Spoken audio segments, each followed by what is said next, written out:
Hello everyone, I am C A Sabnaz. Welcome to my channel miraculous taxes. आज की video में हम कुछ और बजट के डायरेक्ट टैक्स प्रपोजल्स डिस्कस करेंगे।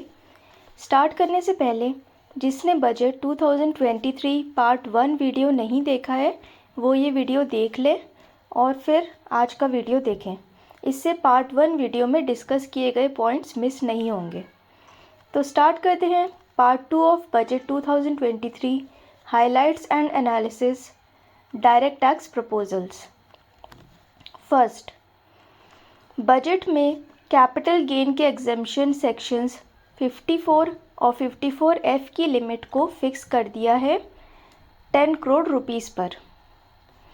अभी तक जब किसी रेजिडेंशियल हाउस प्रॉपर्टी की सेल पर लॉन्ग टर्म कैपिटल गेन होता था तो हम सेक्शन 54 के अंडर दूसरी हाउस प्रॉपर्टी खरीद कर उस अमाउंट की एग्जेम्पशन ले लेते थे, या फिर किसी और लॉन्ग टर्म एसेट की सेल पर लॉन्ग टर्म कैपिटल गेन के केस में सेक्शन 54F के अंडर कोई हाउस प्रॉपर्टी खरीद कर उसकी कॉस्ट की एग्जेम्पशन ले लेते थे।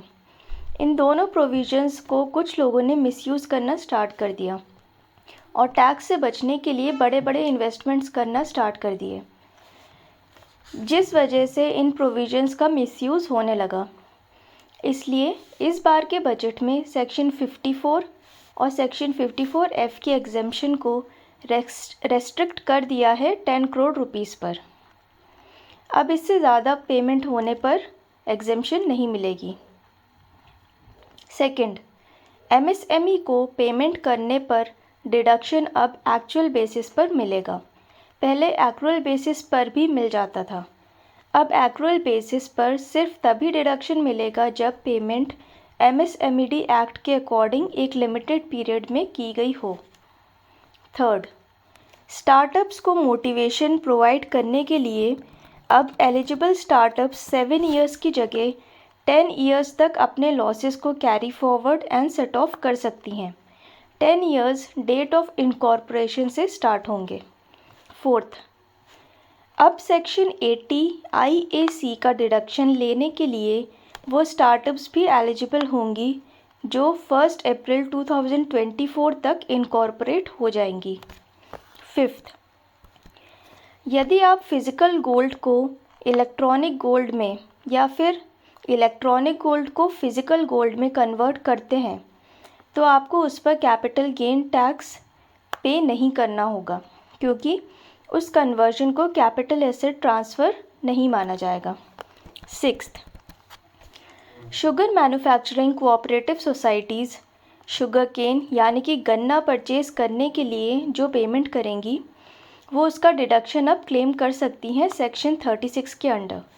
बट कंडीशन ये है कि प्राइस या तो गवर्नमेंट फिक्स्ड प्राइस के बराबर होनी चाहिए या फिर उससे कम। इससे पहले कुछ केसेस में असेसिंग ऑफिसर्स ने ये डिडक्शन डिसअलाउ कर दी थी जहां प्राइस गवर्नमेंट फिक्स्ड प्राइस से ज़्यादा थी, बट अब गवर्नमेंट फिक्स्ड प्राइस के इक्वल डिडक्शन अलाउ किया जाएगा। सेवेंथ, पहले सेक्शन 35D में प्रीलिमिनरी एक्सपेंसेस का डिडक्शन लेने के लिए एसएससी को बोर्ड अप्रूव्ड कंसर्न्स से कुछ प्रीलिमिनरी एक्टिविटीज़ करानी होती थी। अब ये कंपल्शन हटा दी है। अब एसएससी एक स्टेटमेंट सबमिट कर सकता है इनकम टैक्स अथॉरिटीज़ को और उसमें सारी डिटेल्स प्रोवाइड करके डिडक्शन क्लेम कर सकता है। एट्थ, अब यदि नॉट ऑर्डिनरीली रेसिडेंट पर्सन किसी इंडियन रेसिडेंट से कोई गिफ्ट रिसीव करता है जिसकी वैल्यू 50,000 रुपीज़ से ज़्यादा है तो वो टैक्स से नहीं बच सकता। उसको डीम्ड इनकम माना जाएगा और वो टैक्सेबल होगा, जैसे नॉन रेसिडेंट्स के केस में होता है। नाइन्थ, ऑनलाइन गेम्स से होने वाली नेट विनिंग्स पर फ्लैट 30% का टैक्स लगेगा। ये टैक्स या तो विड्रॉल के टाइम डिडक्ट किया जाएगा या फिर ईयर एंड पर। ईयर एंड पर जो भी रिमेनिंग बैलेंस होगा अकाउंट में उस पर टैक्स लगेगा। यहाँ पर TDS की कोई भी थ्रेशोल्ड लिमिट नहीं है, फुल अमाउंट पर टैक्स लगेगा। 10th, जो भी लाइफ इंश्योरेंस पॉलिसीज़ 1 अप्रैल 2023 से इशू होंगी other than ULIP unit linked insurance plans, उनसे होने वाली इनकम टैक्सेबल होगी यदि उसका ईयरली प्रीमियम 5 लाख रुपीज़ से ज़्यादा है। प्रीमियम चाहे एक पॉलिसी से हो या मल्टीपल पॉलिसीज़ से। टोटल प्रीमियम सारी पॉलिसीज़ का मिला के 5 लाख रुपीज़ से ज़्यादा नहीं होना चाहिए, अदरवाइज़ इनकम टैक्सेबल हो जाएगी और ये इनकम फ्रॉम अदर सोर्सेज में कवर्ड होगी। आपने यदि पहले कभी प्रीमियम का डिडक्शन नहीं लिया है किसी दूसरे प्रोविज़न में, तो प्रीमियम को इनकम में से रिड्यूस कर दिया जाएगा और ये इनकम सिर्फ डेथ केस में टैक्सेबल नहीं होगी। 11th, ऐसा देखा गया था कि कुछ लोग इंटरेस्ट ऑन हाउस लोन का डिडक्शन सेक्शन 24B में भी ले रहे थे और सेल के टाइम उस अमाउंट को कॉस्ट ऑफ एक्विजिशन या कॉस्ट ऑफ इम्प्रूवमेंट में इंक्लूड करके कैपिटल गेन टैक्स कैलकुलेट कर रहे थे, जिससे दो बार डिडक्शन मिल रहा था सेम अमाउंट पर। इसलिए अब से कैपिटल गेन कैलकुलेट करते टाइम कॉस्ट ऑफ एक्विजिशन या कॉस्ट ऑफ इम्प्रूवमेंट से इंटरेस्ट अमाउंट रिड्यूस कर दिया जाएगा, जो कि सेक्शन 24B में क्लेम किया जा चुका है। 12th, जिन टैक्स पेयर्स की इनकम 5 करोड़ रुपीज़ से ज़्यादा है उनको सरचार्ज में बहुत बड़ा रिलीफ दिया गया है।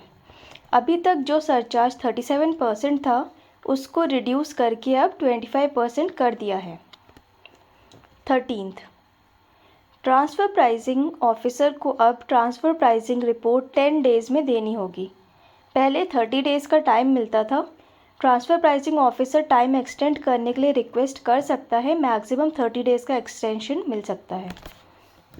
14th, अब स्टेटमेंट ऑफ फाइनेंशियल ट्रांजैक्शन में गलत इन्फॉर्मेशन देने पर 5,000 रुपीज़ की पेनल्टी लग सकती है और ये पेनल्टी अकाउंट होल्डर से भी रिकवर की जा सकती है। 15th, अब section 194R TDS on benefit और perquisite in respect of business और प्रोफेशन और section 194S TDS on payment on transfer of virtual digital asset में यदि बेनिफिट्स इन काइंड पास हुए हैं, मींस नॉट इन कैश, और उस पर TDS डिडक्शन नहीं हुआ है, तो पेनल्टी और प्रोसिक्यूशन दोनों स्टार्ट हो सकते हैं। इसलिए ये ध्यान रखना है कि टैक्स डिडक्ट किया जाए। 16th, यदि किसी एम्प्लॉय का एम्प्लॉयज़ प्रोविडेंट फंड में कुछ बैलेंस है जिसे वो विड्रॉ करना चाहता है और उसके पास पैन नहीं है, तो अब उसको 20% रेट पर TDS पे करना होगा। ये रिलीफ दिया गया है। पहले मैक्सिमम रेट पर TDS पे करना होता था यदि एम्प्लॉय पैन फर्निश नहीं करें। ये सारे मेजर टैक्स प्रपोजल्स थे यूनियन बजट 2023 में। If you find it helpful, share in your contacts and comment. Thanks for watching.